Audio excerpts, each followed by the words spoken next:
Welcome back. You're watching the Power Breakfast Show. Now, today happens to be World Kidney Day, and that is the focus of our first interview this morning. We want to find out the role of kidneys in our body, some of the common kidney ailments, among other things. And in studio, we're joined by Dr. Doris Kinothia. She's a pediatric nephrologist and also a member of the Kenya Renal Association. A very good morning to you. We also have John Kennedy. He's a patient who is going through dialysis. Thank you very much for joining us. And we have Mr. Macharia Koro. He's a founder of Kidney Research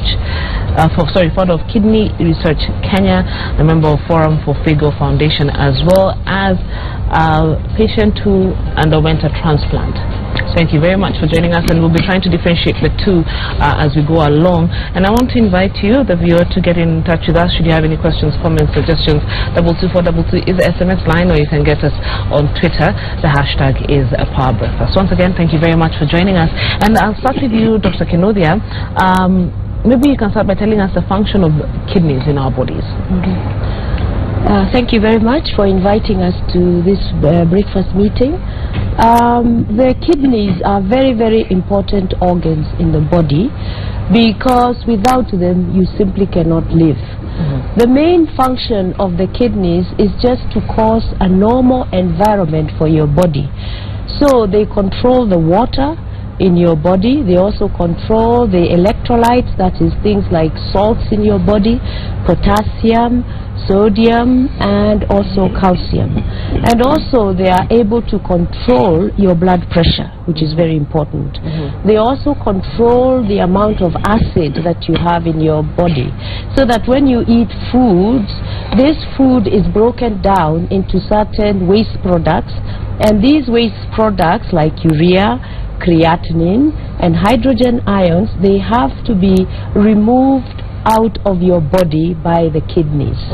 Your kidney is also very important in controlling your bones, because there's a vitamin D, which is the final activation occurs in the kidney, and this is the one that helps you to absorb calcium. And this calcium is used, of course, for maintaining your bones if you're an adult, and in children, for making sure that you do not develop rickets. The other thing is, of course, to control your hemoglobin. There is a substance called erythropoietin, which is produced by your kidneys, and this is very important in the manufacturing of the red cells in your body. That is the main, in a nutshell. Clearly, it has a heavy job. It has a heavy job. So, what are some of the most common kidney ailments that you hear about as a doctor? The most common problems that you can get in kidney diseases are that actually you can go into acute kidney failure, and also you can go into chronic kidney failure. Now, acute kidney failure is, for example, when you lose a lot of fluids or a lot of blood. For example, if you have a road traffic accident or a building crashes on you, then you lose a lot of blood and you can go into acute kidney failure. For that one, if you're dialyzed, you can usually get out of it. If it's not so severe, if you're given fluids and blood, you'll be able to get out of it. Then the other one is chronic kidney failure. And in chronic kidney failure, in adults, the most common causes are hypertension, diabetes, and other diseases like cancers, connective tissue diseases, and so on. In children, the main cause of chronic renal disease is they are born with certain congenital or conditions that you're born with. You can be born with a condition as a child where you're not able to push out all the urine that is coming out of your body. It is called obstructive uropathy. And you can also be born without one kidney or without both kidneys, or you can be born with kidneys that do not function. So, and also in this country, in developing countries, there are kinds of tropical diseases that can cause kidney diseases, one of them being schistosomiasis, the other one being malaria, and many other parasitic diseases can also give rise to kidney diseases. There is something that if you get tonsillitis, or you get a severe skin disease, then after 2 or 3 weeks, then you can get affliction of your kidneys, and that is called glomerulonephritis. And this can then lead you into acute kidney disease and eventually to chronic kidney disease. Okay. So we've now been able to distinguish acute and chronic kidney disease. When it comes to chronic kidney disease, is there any particular age group that's usually, most affected, or it can affect anyone at any age? It can affect anybody of any age, although I would say that it is more common in adults than it is in children. All right. So that in children and adults it will come because of, as you grow older, you're likely to develop diabetes, for example, and high blood pressure, and all these will lead you into chronic kidney failure. So the prevalence of chronic kidney failure is more in adults as opposed to children. But that's not to say that as a child you cannot develop kidney problems. Yes, of course. We have newborn babies. Right now I have some whom I'm dialyzing, and when I say newborn, I'm talking about kids who are 1 week old, who are 3 days old, and they go into acute kidney failure, and you have to dialyze them. So age is not a limiting factor for the development of kidney disease. Okay, and we'll come back to that in a bit, but I just want to know what some of the signs and symptoms of kidney failure are. Okay, one of the most important thing is that you notice after some time you're not passing enough urine. You're not passing urine as you used to. Then you'll notice that gradually your legs are swelling, your body is swelling. Then because of the high blood pressure, you find that you're getting headaches. And you then get fatigued because all the toxins are not being removed from your body, and you lose energy and you lose appetite. If you're a child, then you find that actually you're not gaining weight, and you're not growing in height or length. All right, John, thanks for joining us. And you're a patient. You suffer from chronic kidney failure. Maybe we can start by understanding the signs. First, how far back did you experience the first symptom, and what was the first symptom? Well, I would say it's around 2011. That's about 5 years ago. I started feeling very tired. I could hardly walk distances that I comfortably walked. I remember I was a sports person before, so I couldn't walk very short distances. I felt tired and fatigued. I found myself vomiting, especially in the morning, very unexplainably, because I didn't feel like I was sick, so I'm just vomiting from nowhere. Yes. So I didn't understand that at all. And then I had sleep issues. Sometimes I just wouldn't sleep, and I couldn't put my fingers on what exactly was going on. It's after I started continuously feeling these ones, plus the others that Dr. has mentioned, that I felt the need to go and see a doctor. Yeah. And how long after your initial symptom did you decide to go and get checked? Because I'm thinking, like, lack of sleep, let's say for a week, we could easily say it's insomnia, I'm stressed by certain things, vomiting, maybe it's 2-3 days, it's something I ate. Well, I can assure you, it was until I just started feeling like I wasn't moving. Okay. Like it happens to most of us. Going for tests is not one of those very favorable things with most of us Kenyans. Yes. So when I just felt like I wasn't moving and something was particularly very wrong, that's when I decided to go and see a doctor. And I guess at that point in time it was about late. Yeah. All right, and Mr. Kuro, maybe you can share your experiences, because I saw you nodding here and there as he shared his signs and symptoms. What are they saying? Was there anything different? Actually, I got ill when I was in Darfur. I was doing probably something that you're doing today. I was doing some TV programs, and I suddenly started vomiting in a place called Bijrawiya in Sudan. And I had to be lifted to London because that's where I live. And these symptoms continued. Exactly what he has said is what happened to me. I started vomiting, and extreme vomit, if there's anything like that. You feel you want to vomit your intestines out. Yes. And then what happened was that when I went to hospital, I was diagnosed for the first time as a kidney failure patient, though they had to do a lot of tests that the doctor has mentioned. And it's doubting, and I think that's what happens. If some of us live in developed world and we find ourselves in that position, it must be very, very difficult for many Kenyans. Yes. Because we don't go for regular checks, which should be and now case of us. I want to come back to Dr. Kinodia on the issue of signs and symptoms. Like you've had insomnia, we see our legs swelling, and we are a country of people who say, let's wait a bit. You know, it's not that serious. Let's tungoje tu kidogo, tuone next week if it's not, you know. And you know how our body sometimes changes. This week, yes, I was throwing up, and next week, maybe my throwing up has gone down and I sit on it. What would you tell us, you know, when we see these signs and symptoms? Do we rush immediately or do we wait for them to develop? I think more than that, people should be going for annual checkups. Okay, annual checkups. And during these annual checkups, you really should insist that your blood pressure is taken, that your weight is taken, that they just even check your urine to see whether you've got some protein in that urine or some blood in that urine. Very simple things like that.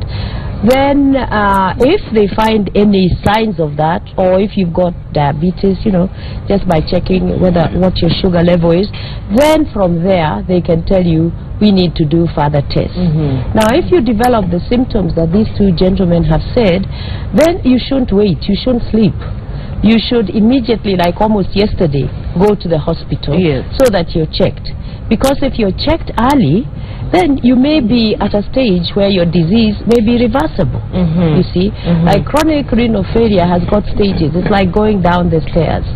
You have stage 1, stage 2, stage 3, stage 4, stage 5. By the time you get to 5, you require to have dialysis.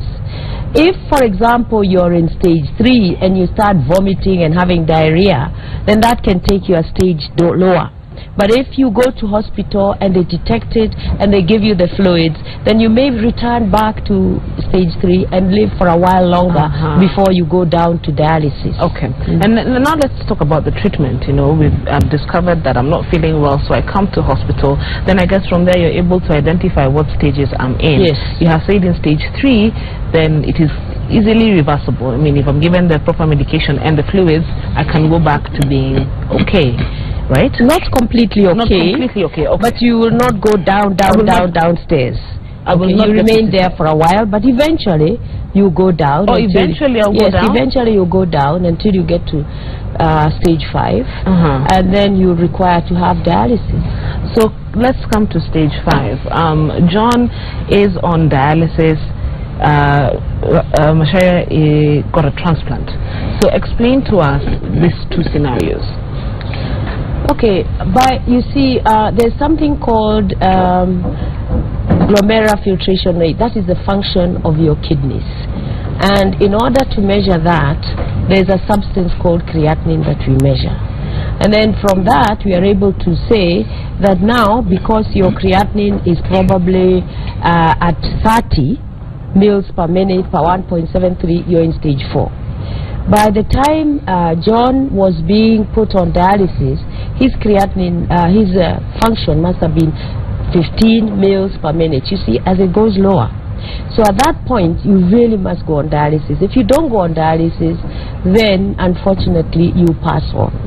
The reason being, all these waste products will accumulate in your body, and there will be no way of getting them out.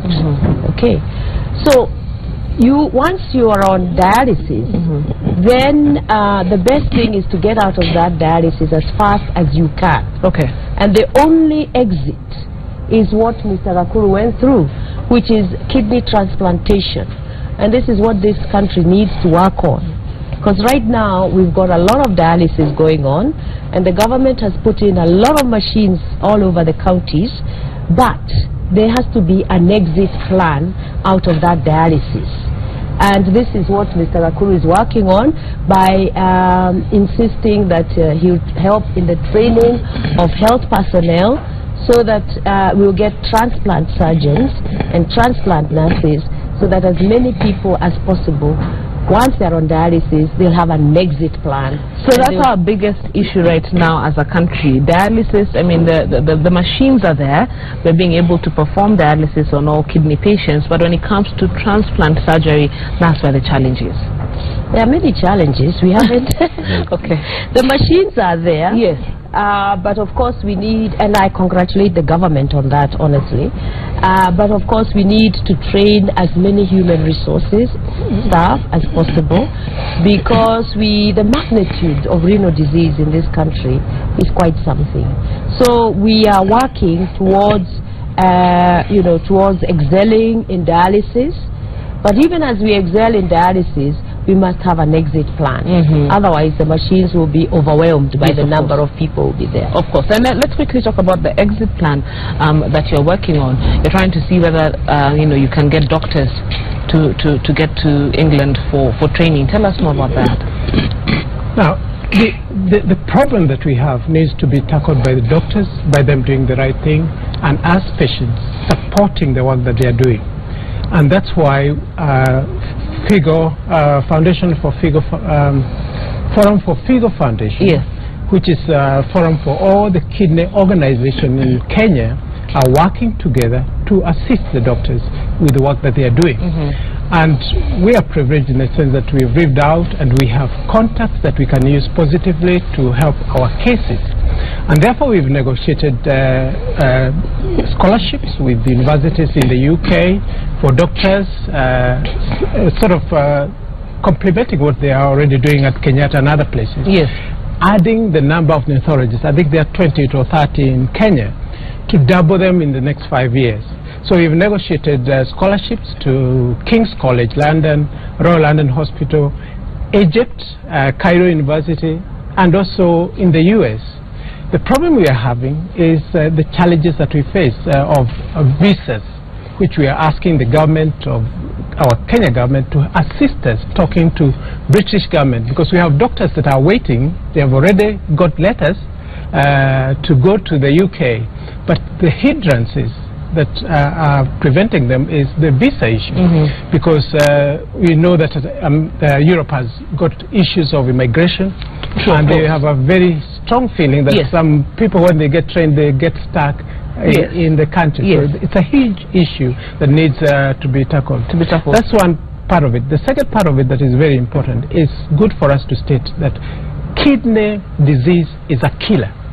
It's a silent killer for our people, and we are praying that the government will make dialysis and kidney transplantation free for all the kidney patients. And the reason being, if Sudan would afford to give dialysis and kidney transplantation for free, if it's happening in other places that the cost of dialysis is maybe $10, then Kenya with a GDP of $70 billion and taking care of many HIV and infectious diseases patients, then we should do the same for kidney patients, because if my brother is not on dialysis today and he can't afford to pay for it, he will die. Of course, yes. And therefore we would love that the government, the way they are taking the dialysis seriously in having centers all over the place, that the patients that are on dialysis and kidney transplantation should have the dialysis and transplantation free, because it's very, very expensive. I think that's very ambitious. I think that's very ambitious, but maybe try and see whether they can subsidize the cost. It's not? It's not. We are taking care of thousands of HIV patients who don't pay for their drugs. Yes. So why can't we do dialysis for free? Let me hear what you have to say. I will echo what my brother said, that the cost, we are busy buying all types of machines all over, but how many patients can afford 6, 7, 10,000 shillings for dialysis, even if we had machines in every county? The cost of dialysis is still way high there. So the government must do something about it. I saw NHIF the other day come up with very good commercials. I call them commercials because that's what they are, about how they will pay 10,000 shillings for every patient, and we were all very happy. But it is all just a commercial, like it was, because on the ground there is nothing going on. Okay, all right. Let's continue with our conversation. May I just say something? Yes. I want to say that the University of Nairobi and the government is also starting an institute of urology and nephrology, which will be based at Kenyatta Hospital. Okay. And people like Professor Mungai, who's a urologist, have been spearheading this. It's funded by several bodies. I think African Development Bank is one of them.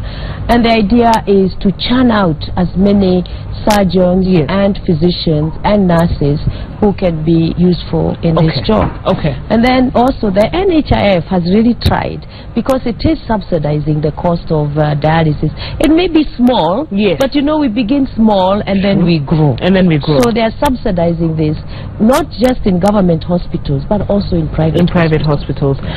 Let's come back to to John. John, you're on dialysis, and ideally then you should be going to get a transplant, right? Yes. But that has not happened. Yet you've been lucky to get 3 donors, if I'm not wrong. Explain to us why.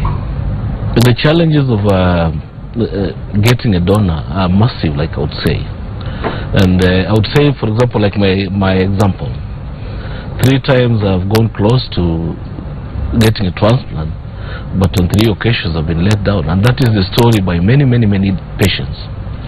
The first time I had a close relative who was supposed to give me a kidney, and just when the parents saw or learned that he was supposed to give me a kidney, issues of he hasn't married, he doesn't have children, I have no idea what relationship there is between donor and all those kind of things came, and I missed it. The second time, again, it was an absurd story that somebody was close to giving me a kidney again, and I was told that I come from the wrong religion, that it's called haram for that person to give me a kidney because it comes from a different religion from yours. Yes. The third time the donor disappeared because the fear of the tests that would follow. I guess he didn't want to find out what he didn't want to know.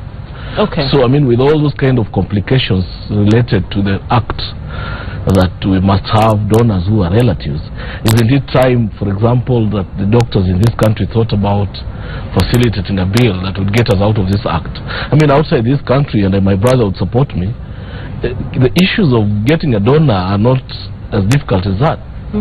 We have blood banks, we have kidney banks, and all those kind of things. So anybody can give a kidney to anyone outside there. But let me pick on your first point and ask the doctor to respond to that. There's a fear that I'm giving him my kidney, yet I'm not yet married, I don't have children. Is that fear real, or is it something that's just imagined? Again, it means the public has got to be educated. The fact is that you can actually live with 1 kidney. For example, Mr. Gakuru is actually living on 1 kidney. Okay, while your other kidneys removed, they're still there. They're still there. So he has 3 kidneys, but in actual fact, it's only 1 kidney that is working. So God has made it possible for us to be able to live on 1 kidney. And so this is something that most people and the general public do not understand, that you can simply give away 1 kidney and be able to live with 1 kidney. Of course, when you give away that kidney, you will have to take care of the kidney that is you're left with. You will have to be going for annual checks. You'll have to take care of your lifestyle, the diet you eat, the food you eat, and certain things like that. But it does not interfere with the rest of your functions. It's not going to interfere with your reproductive processes, or, it really won't. Yeah. And Mr. Gakuru, I'd want to hear, because you did yours in the UK, how easy was it, or how hard was it for you to get a donor? It's very easy. I was given the kidney that I'm using today by my sister Joki, and I'm very grateful, because it's out of her that the work that we are doing, I'm able to do it as much as I can. But also the fact that she's well, living well, having children, and doing her normal work like anybody else, is very, very encouraging. And I would say out there that people should not fear to be donors, because the only thing that God gave us is knowledge and science. That is so important that we need to use it positively to our advantage. Because when you die with both kidneys. True. And it's a loss to the society, because I'm sure that in the process of time we need to have cardiovalic registration in our country on tissue typing, a registration that enables anybody to give somebody a kidney without issues. Could I say this? Last year we brought doctors here in the UK, in Kenya, to help us on something called cross-transplantation, whereby if my kidney and you has done much, and I'm very willing to give you a kidney, and my brother here has got another donor, we can cross-match the kidney transplantation, whereby everybody benefits and gets the best match. And we're still working on that to bring it from abroad to our country for the benefit of our people. Because it saddens me what he's telling me, that he's had opportunities to have kidney transplant, and it cannot happen. Yes, and we'll be joined by a post-transplant patient, Ruth Onyango, in a few minutes. But I want to come back to you, Doctor. There's something he said, I picked up, and he said a new law needs to come up. Something. Yeah, it is indeed time that the doctors help to facilitate a new law that would allow for what my brother is saying, that if I have a friend outside there or cross-match kidneys, that I am able to get that kind of help. Because, I mean, people are dying with their kidneys in this country. True. And so many people are willing to give kidneys. True. And yet we are still stuck with some archaic law that says I must get a kidney from my brother. Okay. Dr. Well, I think what I would say is that with this new wave of dialysis machines being everywhere, there's going to be a huge demand for kidney transplantation. And what John has gone through is going to keep repeating itself. So one of the things that as a government, the government has to do, and as Kenya Renal Association we have to do, we have to put up very good facilities where when people are tissue typed. Tissue typing means that I look at your genes and your tissue makeup, and I can say that now you will be able to give Mr. Gakuru a kidney, whereas you'll not be able to give John a kidney because the match. Okay, so we have to keep very good banks with all that information, so that when somebody comes up and they can't give a kidney, maybe you can't give to him, but at least maybe you'll be able to give to John. That can quickly be done. Yes. And that's what Mr. Gakuru was talking about. But more than that, in developing countries, you find that there's something called cadaveric kidney transplantation, meaning that you can get a kidney of somebody who has just died. Okay? That means that there are patients who road traffic accidents. Yes. If they are quickly taken to the hospital, then instead of the kidneys dying with them, you can save those kidneys and you can put them in special banks, and then the typing can be done, and then there will be a list of already tissue typed patients who those kidneys can be given to. Okay. So that involves a lot of systems, processes, and that has to be put into place. Because, for example, in the UK, you find that maybe somebody dies in Glasgow. His kidney is taken in Glasgow, that's Scotland, and you need, the person who needs that kidney is probably living in Bristol. So quickly, within a few hours, that kidney can be flown to that person and put into the person who requires it. So a lot of things need to be done. But more than that, even before we get to that level, we need the government to pass for us what is known as the Tissue Act. The Tissue Act means that you can actually get a tissue from somebody who is dead, and it can be put into a living person. And when I say a tissue, it's not just a kidney. It can be a liver, it can be a heart, it can be a cornea of the eye or whatever. So that needs to be passed. And as Kenya Renal Association, we've actually been working on this, and we've worked on it for a long time, together with personnel from the Ministry of Health. And with the efforts of our doctors and patients and well-wishers, we look forward to actually propelling this process so that it actually becomes an act. Okay. Mr. Akuro, I'd want to hear your final remarks, really, because we have another, guest who has to take your seat in regards to this. Do you see the changes you want or the changes you envision taking place anytime soon, or is it another process where we'll wait for another 10 years before we see anything happening?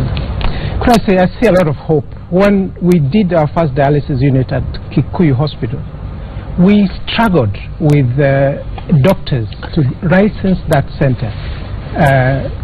And the reason being that obviously they never thought anybody outside the doctor or the pathologist would ever set up a dialysis unit. We set it to make sure that we can bring the prices of dialysis down, and that's where we're going. This year, Forum for Figo Foundations, an organization of all the kidney organizations in this country, have come together to do the basic test that doctor has talked about, checking the blood pressure in some few centers in Nairobi. And the county that we're working with, which we have set up as a pilot project, Kiambu County, they're doing their World Kidney Day today. They're doing matching, which is also something that I'm hoping next year the whole country will match for kidneys. All the counties, because this is something that is an epidemic in our country, and we need to handle it. So there is hope. And now at least we are talking with doctors. They know exactly what we are trying to do, and they are telling us what they want us to help them to do. So the conversation has started in a very big way. So hope is there, and talking these things way forward and talking about tissue typing and the registrations that we require, training doctors is a part of what we should be doing ourselves, because then working together will solve the problem.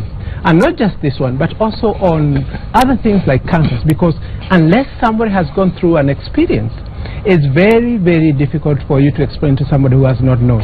We know, and we are telling the country that we can do better. This issue of us taking patients to India and other places, transferring lots of capital to other countries, should stop. And we train our own, bring the whole of East Africans to our country to have kidney transplantation that is affordable, that we can all be proud that we are doing something different, and also that we will take care of our own, because a fair society is a good society for all of us. At the end of the day, thank you very much for that. Really appreciate your sentiments. And I'll come back to Dr. Kinothia. And my colleague told me to ask you, he has heard that, if you don't drink water, you get kidney stones. We're just trying to demystify some of the stories we've heard. That actually is, you find that kidney stones are found in people who live in semi-arid and very hot climates.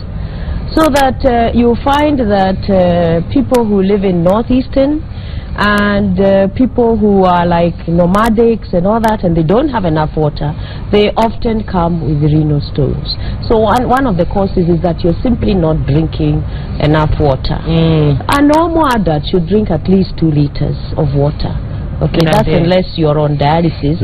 If you're on dialysis, then you're told not to drink that much. So that's actually that's important. And then the other thing that can bring kidney stones is various diets. There are some people who drink very, very, very strong coffee, very, very, very strong tea, and that too can also predispose to that.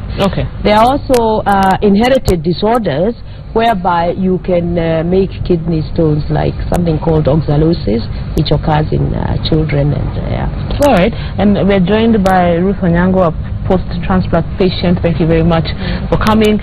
Going strong 13 years later, and you're founder Life to Life Foundation. Maybe you can tell us what your organization is about. Life to Life is basically a not-for-profit organization that works to make a positive impact on non-communicable diseases, but primarily kidney disease. Started with kidney disease. We've already talked about the signs and the symptoms of some kidney ailments, but I just want you to tell us, in a nutshell, how the journey has been for you with your condition. I'd say it's been long, challenging, but I've had a lot of support, both from the family, from my profession, and also from, I guess, most of the people I've interacted with. Okay. Dr. He was my teacher. Oh yes, because you're a doctor. Yes, Yes. she was my teacher, so the fraternity has been very supportive, even in the work of the foundation, and I think we're making, it gave me the impetus to actually do a lot more for renal patients. Okay. We've heard of bodies rejecting kidneys after successful much prior to surgery. What exactly has happened in such a scenario? You see, what happens is that when you're given a kidney, it is not your own tissue. Yes. It is coming from somebody else. So your body has to be able to accept it. And in order for your body to be able to accept it, you have to be put on some, we call them immunosuppressant drugs. Medications that will suppress your body so that it does not react against this foreign tissue that has been put inside you. So if you take your medicines and take them regularly as prescribed, then you're likely to live with that kidney for a long time. But with some people, either they miss their doses or things like that, but eventually, unfortunately, you may reject that kidney because your body is trained or tuned to reject anything that is foreign to itself. Yes, of course. So although you're giving it all this medicine, it's still trying to overcome all that. Yeah. So eventually, over a long time, it may reject that kidney. So what happens? With some people, it may be shorter rather than longer, in which case you're going to have another kidney transplant. So in some places like in the Arabian countries and developing countries, you'll hear somebody say you have had 3 or 4 kidney transplants. I'm just wondering, if I've done a transplant and my body has rejected the transplant, do you go back to dialysis, or it has to be another transplant that takes place? You have to go, well, there's a waiting period. Yes. And this waiting period is as you're being prepared. If your body rejects that kidney, then it becomes like a toxin inside your body. Okay? So you have to go back, and your body therefore is not getting rid of the waste products.